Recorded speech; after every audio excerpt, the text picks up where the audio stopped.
things are starting to change down here. Welcome back. Thank you so much for joining me today. If you're new here, I'm Kathryn, the Aerogarden Homesteader, and today is an update of both the indoor and outdoor garden, and I don't know if you can see, obviously, they have started to grow stalks. So they are in the process of bolting. These ones are starting as well. They're not quite so bad yet, but the romaine-esque leaves have started getting bitter, so I stopped eating those ones. This one was okay, although I don't know how long it'll be okay for. This one I cut the top off and gave it to the chickens. I will probably cut the rest off and give it to them later. The perpetual spinach is doing really well. It's really interesting. I like how it's got some bigger leaves that you can do stuff with, and then like little tender leaves for salad. Both of them are doing that. So, although this one, it's got a very different shape from this one here. So, a lot of variation in how they're growing. It's very interesting. Those are the lettuces, and guess what? I finally got rid of the sad cilantro.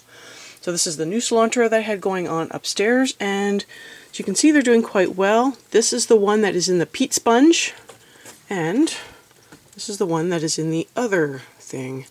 The other thing looks really, really gross, but as you can see, the cilantro itself looks fine. So I will show you what I did, because I probably need to just get some more lettuce started. I would like to get some other things started. I just don't have the space right now, but I need to figure out, maybe it's worth starting less lettuce. Maybe I should start 2 and just put them in here, and then take down the romaine one, and I would like to get some celery going. So if I start 2 in the harvest, I feel like that's a reasonable number. And then, actually 1's probably a better number, but 2 would be okay. Then I can clear this one out soon and maybe get some lettuce going, or celery I mean, for this one. Celery was pretty slow. And maybe I can squeeze in a couple of green onions. And then when this one starts going, I can probably get some lettuce going again in that. I'll probably only do 2 this time. So maybe I'll have 3 lettuce heads max instead of the 6 I did. 6 was a really good number for summer, but I think for winter, as fall is upon us, it is starting to cool off, and I would like to, start transitioning over from, the colder stuff like salads to warmer foods as well. So that is the lettuce room and how it is doing. So it lasted for quite a long time. I mean, we are on 3 months now. The Aerogardens say 91 days, and this one actually says 96 days, so not too shabby. And then I will probably be getting some more cilantro going. That will be in a different video. It will just be using the regular peat sponges, but you'll understand why when you see the video. So on to the rest of the update. So the peppers and tomatoes are actually becoming quite impressive. So is the edamame, honestly, but let me show you. Get a nice green pepper there. The tomato is actually sprawling a lot further back than I thought it was, and this one, I pulled it off from the one side, because this side is actually sprawling way into the back as well. There's a lot more sprawl than I thought there was, so that's kind of good, kind of bad. And this one's got, let me see if I can... We've got some really nice big bell peppers in there too. I'm really curious to see what color they will end up being. Another big one. Not going to be able to turn the camera the right orientation. There we go. I see that nice big sucker back there too. So, and there's quite a few of them. This one is definitely the more compact of the two. This one is the bigger of the two, but they're still pushing out lots of flowers. I might have to increase the amount of food I'm giving them just to make sure that they can support all of the little peppers they are growing. And then the edamame over here. So this must have the most understated flowers I have ever seen, because it has actually been pushing out some growth. I don't know if you can see these little fuzzy pods. They're like all over the place. They were actually in the last video and I totally didn't see them until after I had posted the video. That's how understated the flowers were, and these little fuzzy pods that you can just barely, they just blend in so well. But they're everywhere. So I don't know how long it will take to fill out the pods. Yeah, they're all very flat right now, but they are definitely pole. They are just going all the way up to the top there. It is insane, but so far, so good. So really I'm just waiting. You can see that they have the seeds in them forming, but they haven't popped out yet. So it's just a waiting game at this point, but it's such a fun waiting game. So, and now I will show you the outdoor garden. So here is the outdoor garden. We definitely have a slight bit of fall going on. We've been going back and forth between hot weather and cold weather. So I hope that some of my immature pumpkins will make it. They have been ripening pretty fast, so I've actually been really impressed with these.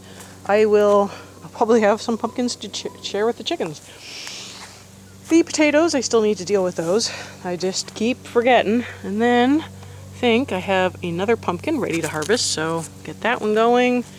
Then there's another one over here that's getting close. Just gonna leave it in the way. There, that one's getting close, so we'll see. It's getting close in color at least. Another one down there. I harvested the one up here. I did come through and harvest a bunch of the cucumbers because they were all ripe and I didn't want them to get overripe.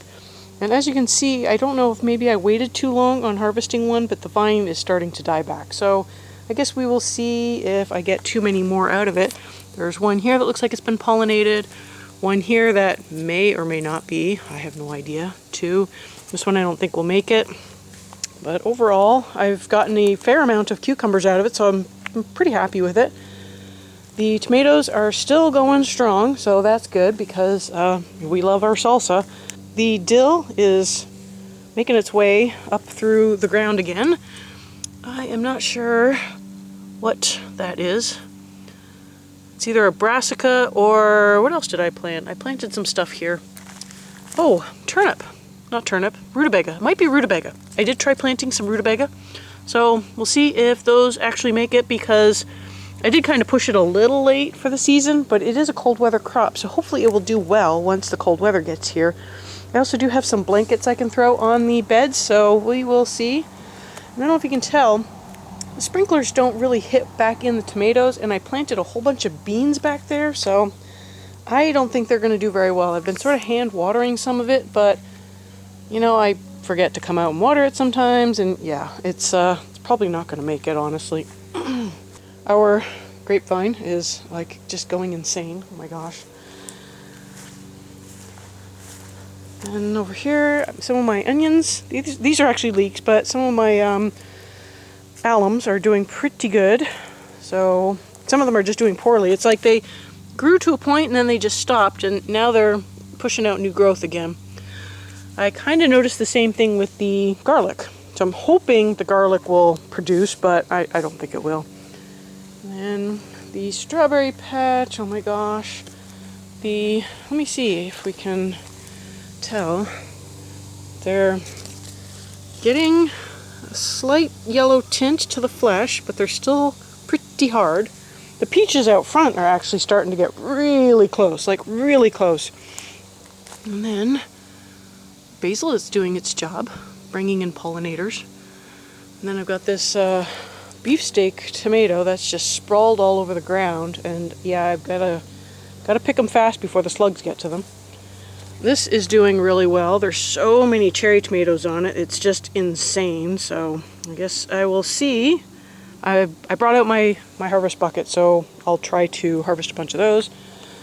But I did notice that some of the hula berries are starting to put out fresh flowers, so they are getting ready for their second wave.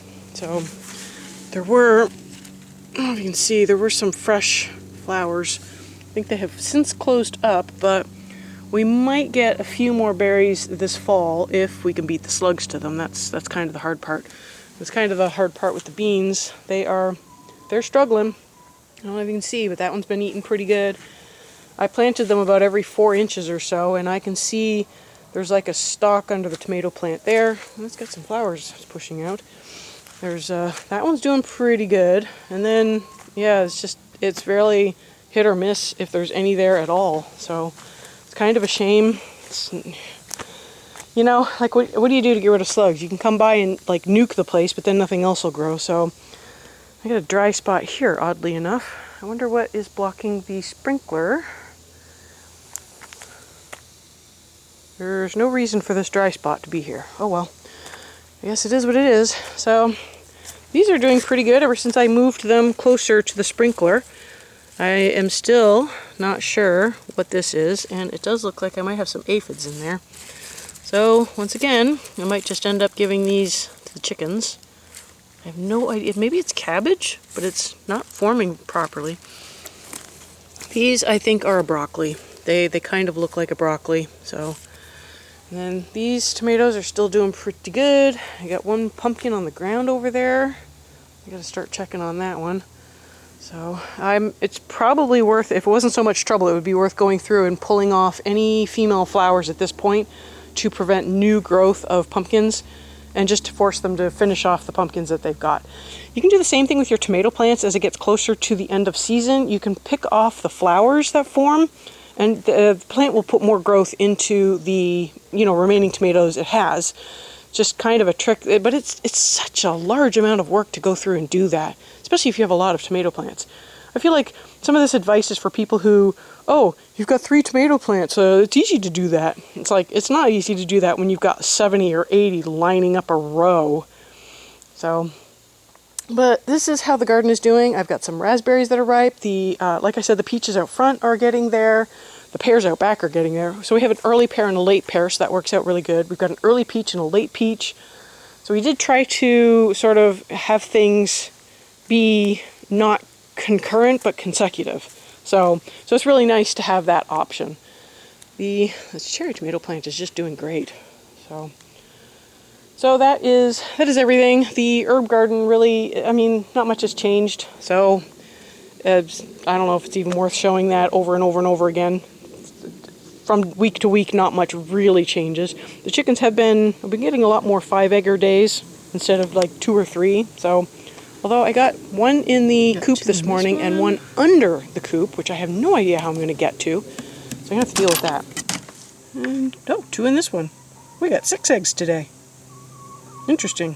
I don't know how that worked out with 5 chickens. But anyways, I hope you found this video useful. I hope you got something out of it. And thank you so much for joining me today.